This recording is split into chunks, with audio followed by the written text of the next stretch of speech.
So welcome to Taste Buds. We're here for the start, and we're proud to be the starting location of the Chocolate Festival today, Red Hook and the Chocolate Festival.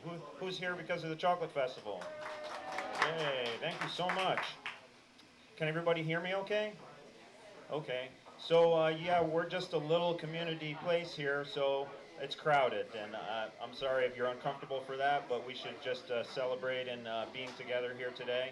And I'm going to talk to you about chocolate, and we're going to do a little chocolate tasting, and hopefully that you're going to walk out of here with a kind of a new knowledge about chocolate, and also with an excitement to try all the chocolates that are around town today. When I was 26 years old, I was a pastry chef in New York City, and I broke my back. It was actually an injury that I had from water skiing as a kid, and but at that point in my life, my vertebrae fell apart like in many pieces, and I had to have spinal fusion surgery. So I went from this kind of, I was a pastry star. I was one of the most famous American pastry chefs.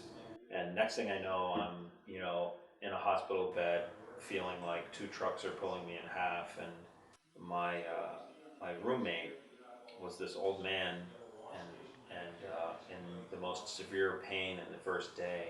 He's just talking to me, telling me everything's going to be okay. You'll feel better, and then he starts telling me the stories of his life. Here's a little tip for you too. You could take something like this and put your frosting in it, and you can pipe lines really close to one another, and it gives you an exact amount whenever you want. It's an idea.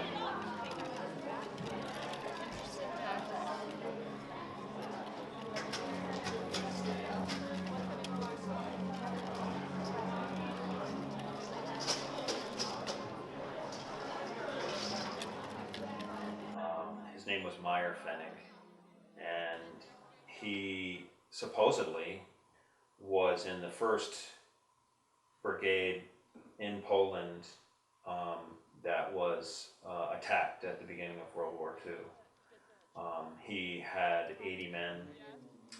They were on horseback, and you know they came back with only 20. And for 10 days and nights, he told me the stories of surviving Siberian prison camp, um, escaping, living on top of railroad cars with a loaf of bread and a bottle of vodka, being beaten, being interrogated, being captured by the Nazis twice. Um, and at the same time, this man had this spirit that everybody was good. Everybody's my brother. Everybody's my friend. He was such a happy guy. And I became his brother just like probably a lot of other people did. I wrote them all down on this like scratch paper, and I was on like high doses of morphine, so it was like hard to read, but I kept them for about 17 years in my nightstand at my bed. And I kind of, I say that he's like my guardian angel. 2 weeks after we got out of the hospital, he died from cancer, and I went to his grave and I talked at his funeral like he was one of my best friends. Cocoa powder and a little sugar. Because you have to break it up, make sure there's no lumps in the cocoa. I don't know if they have a, if they have a, okay. Now, yeah, let's see if they have a strainer.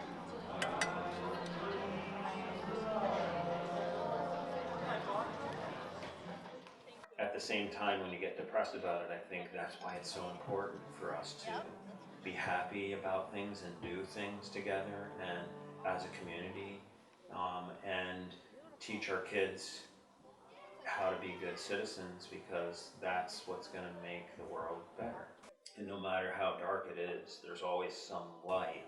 There's always a way, you know, whether it's going to be through religion, or whether it's going to be through organic food, or whether it's going to be through music or scouting or everything combined.